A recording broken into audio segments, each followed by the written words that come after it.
இன்றைய சமையலில் ஒரு அருமையான குழம்பு தாங்க இன்றைக்கி நான் செய்ய போகிறேன். இன்றைக்கி எங்கள் வீட்டோட மதியான லஞ்ச் என்னான்னு பார்த்துடலாம். ஃபஸ்ட்டு வந்து பார்த்திங்கன்னா பச்சை சுண்டைக்காயில் காரக்குழம்பு தாங்க செய்ய போகிறோம். பூண்டு சின்ன வெங்காயம் போட்டு.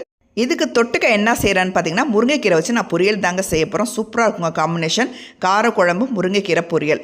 இப்போ வந்து பார்த்திங்கன்னா குழம்புக்கு தேவையான ஒரு நாட்டு தக்காளி பழம் நல்ல பெரிய பழமாக எடுத்து அதை மேல் பகுதியெல்லாம் கட் பண்ணி போட்டலாங்க. ஏன்னா அதில் வந்து சின்ன சின்ன புழுவெல்லாம் இருக்கும். அதனால் போட்டுட்டு மிச்சம் உள்ளதை நல்லா பொடி பொடியாக கட் பண்ணி நான் வந்து ஒரு பவுலில் சேர்த்துக்கிறேன்.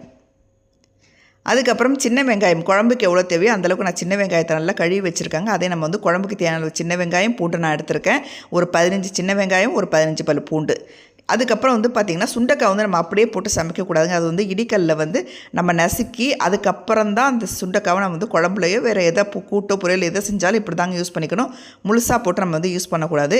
இப்போ வந்து பார்த்திங்கன்னா சுண்டைக்காவை நல்லா இடிகளில் வச்சு நல்லா நசுக்கிட்டு அதுக்கப்புறம் தனியாக ஒரு பாத்திரத்தில் எடுத்து வச்சுக்கிட்டேன்.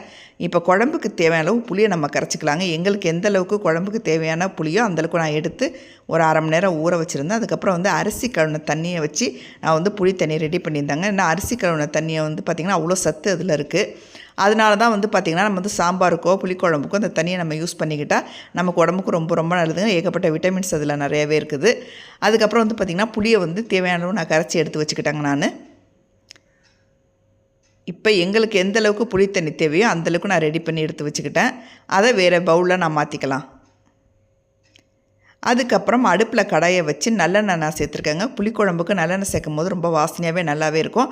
அதுக்கப்புறம் வடகம் போட்டு தாளிச்சிருக்காங்க. அதுக்கப்புறம் கட் பண்ணி வச்சுருந்த சின்ன வெங்காயம், அதுக்கப்புறம் பூண்டு இதெல்லாம் போட்டு நல்லா வதக்கிக்கிறாங்க. கருவேப்பிலையும் நான் சேர்த்துருக்கேன். சின்ன வெங்காயம் பூண்டு கருவேப்பிலை போட்டு நல்லா வதக்கினதுக்கப்புறம் நம்ம வந்து நசுக்கி வச்சுருந்த அந்த சுண்டைக்காவையும் சேர்த்துக்கலாங்க. அதுக்கப்புறம் தக்காளி பழமும் நான் சேர்த்துருக்கேன். சேர்த்து நல்லா வதக்கிக்கலாங்க. தக்காளி வெங்காயம் சுண்டைக்காய் நல்லா வதங்கினதுக்கப்புறம் இதுக்கப்புறம் இதில் வந்து தேவையான உப்பு நான் சேர்த்துருக்கேன். உப்பு சேர்க்கும் போது தக்காளி நல்லா வதங்குங்க. அதுக்கப்புறம் நம்ம வந்து புளி தண்ணி எடுத்து வச்சுருக்கோம் பார்த்திங்கன்னா, அந்த புளி தண்ணியை இது கூட சேர்த்துக்கலாம்.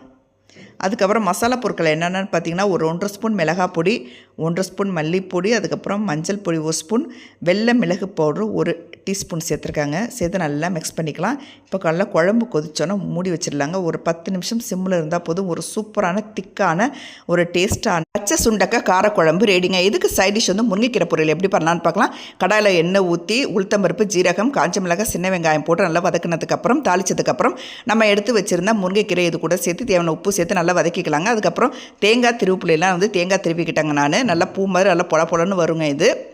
அதுக்கப்புறம் அந்த பூவை எடுத்து தேங்காய் பூவை எடுத்து நம்ம வந்து முருங்கைக்கீரையில் போட்டு நம்ம பெரட்டிட்டோம்னா ஒரு சூப்பரான முருங்கைக்கீரை பொரியல் ரெடியாச்சு. இன்றைக்கி எங்கள் வீட்டோட சமையல் என்னென்னு பார்த்தீங்கன்னா பச்சை சுண்டைக்காய் காரக்குழம்பு, அதுக்கப்புறம் முருங்கைக்கீரை பொரியல். இந்த வீடியோ பிடிச்சிருந்தா மறக்காமல் லைக் பண்ணிவிட்டு ஷேர் பண்ணிட்டு சப்ஸ்கிரைப் பண்ணுங்கள்.